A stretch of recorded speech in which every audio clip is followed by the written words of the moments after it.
Hello friends, welcome to learn services. This is Ram Soni. Madhya Pradesh सरकार का एक बड़ा अनाउंसमेंट है। 15 अगस्त से 1 लाख सरकारी नौकरियों के लिए होगी भर्ती। 15 अगस्त 2022 से लेकर 2023 में जब तक चुनाव होंगे तब तक हम लोग यहाँ पर 1 लाख भर्ती कर चुके होंगे, ऐसा हमारे मुख्यमंत्री शिवराज सिंह चौहान का कहना है। ये काफ़ी बड़ा अनाउंसमेंट है वैसे देखा जाए तो। वैसे आपको पुराना अनाउंसमेंट भी आपका याद होगा, 2018 का जब इलेक्शन था उस टाइम पे शिक्षकों की भर्ती का काम किया गया और वहाँ पे 40,000 के आसपास वैकेंसी क्रिएट की गई थी। और कमाल की बात यह है कि ऑलमोस्ट आपका टेनर ख़त्म होने को आया है। तकरीबन 10 से 12,000 टीचर्स की वैकेंसीज़ को ही फिल किया गया है। अभी सारे टीचर्स की वैकेंसीज़ को फिल नहीं किया गया है और एक नया काम कर दिया गया है कि जो अब वैकेंसीज खाली हैं उसको अब वेटिंग लिस्ट में जो कैंडिडेट्स हैं उनको उनसे फिल नहीं किया जाएगा, बल्कि अब उसका एक वापस से नया एग्जाम कंडक्ट कराया जाएगा। यहाँ पे लिखा है आपके सामने कि 2023 में अप्रैल में इसके लिए वापस से परीक्षा आयोजित की जाएगी। तो जो चुनावी रेवड़ी है उसको दिखाने का प्रयास फिर से किया जाएगा कि हम लोगों ने इतनी वैकेंसी क्रिएट की है। जो पुरानी वैकेंसी उसको फिल नहीं किया गया, बट वापस उसको नई वैकेंसी के फॉर्म में कन्वर्ट कर दिया जाएगा। मध्य प्रदेश पीएससी की हम बात करें तो 2019 से लेकर अब तक कोई भी वैकेंसी फिल नहीं की गई है और इसके चलते देखा जाए तो 2019, 2020, 2021, 2022 का पता नहीं होगा कब होगा, उसके बारे में कोई जानकारी नहीं। लेकिन यहाँ पर हमारे मुख्यमंत्री जी का कहना यह है कि 15 अगस्त से हम लोग 1 लाख सरकारी नौकरियों को फिल करेंगे।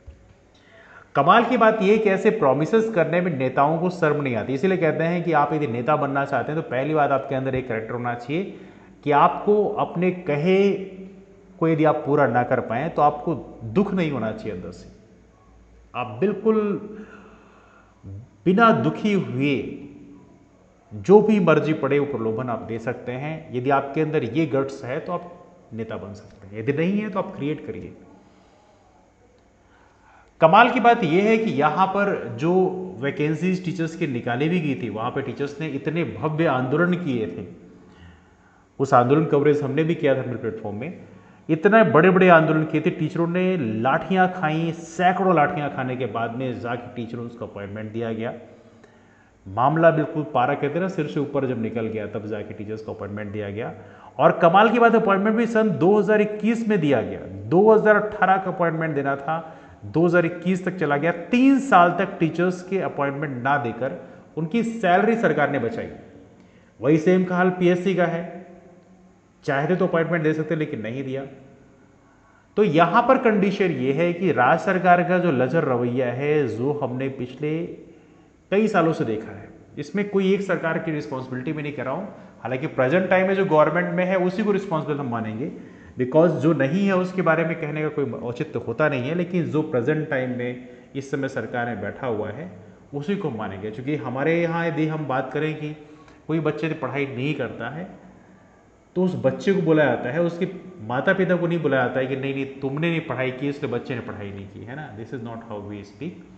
तो कहीं ना कहीं यहाँ पर फोकस प्रेजेंट सरकार का होना चाहिए। They should take the responsibility कि that they are not doing anything, कुछ नहीं करना चाहते हैं। 1 लाख वैकेंसीज का फिर से प्रलोभन लेके आ गए हैं। हो सकता है कुछ की वैकेंसीज दे भी दें, दैट्स पॉसिबिलिटी। बड़े लंबे चौड़े अल्फाज यहाँ पर लिखे गए हैं। सीएम ने कहा, माँ तुझे प्रणाम योजना के तहत यूथ महापंचायत के माध्यम से जिला स्तर पर कार्यक्रमों के विजेताओं को अंतर्राष्ट्रीय सीमा पर भेजेंगे। और बहुत सारी चीज़ें यहाँ पर बताई गई हैं। बहुत ज़्यादा रिलेवेंस है नहीं हमारे वैकेंसीज को लेकर, बाकी चीज़ें तो यहाँ पर बड़बोली बातें हैं। लेकिन सबसे इंपॉर्टेंट बात यह है कि राज्य सरकार को इस पॉइंट पे ज़रूर सोचना चाहिए कि यहाँ पर जो गवर्नमेंट जॉब्स हैं, इस बिल यदि हम कांस्टेबल की बात करें, एसआई की बात करें, अभी भी एसआई की वैकेंसी से कुछ अता पता नहीं है। अभी भी सरकार ने कोई वैकेंसीज को फिल करने कोई कंक्रीट प्लान नहीं बताया है। तो कहीं ना कहीं जो ये लचर रवैया है इसको सही करने की आवश्यकता है। पटवारी का एग्जाम भी अभी तक नहीं हुआ, पीपल हैड बिन वेटिंग की, हो सकता है पटवारी का एग्जाम ही हो जाए, उसकी तैयारी कर रहे हैं। बहुत सारी कोचिंग वाले भी परेशान हो गए, डिफरेंट बैच कोर्स क्रिएट कर करके सिलेक्शन ही किसी का नहीं हो रहा है। सन 2018 के बाद में कोई सिलेक्शन ही नहीं हुआ है टीचर्स को छोड़कर, वो भी पुरानी वैकेंसीज को फिल किया गया था। तो कोई वैकेंसी सिलेक्शन ही नहीं रहा है। तो यहाँ पे तो कोचिंग वाले ही परेशान हो गए कि किस किस टॉपिक पे कहाँ से बैच कोर्स कैसे क्रिएट करें।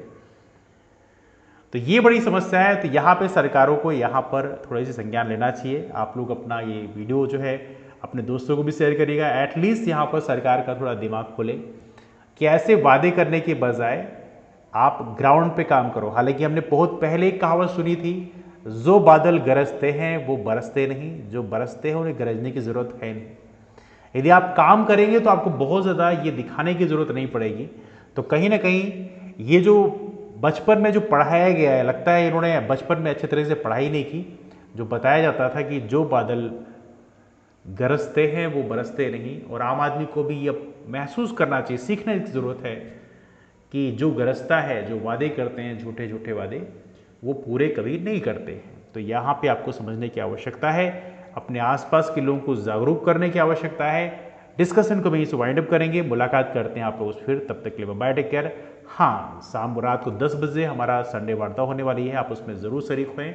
उससे बहुत सारी चीज़ों को डिस्कस किया जाए, कैसे प्रिपरेशन करना चाहिए, कौन कौन सी समस्याएं आती हैं हमारे प्रिपरेशन के फेज़ में।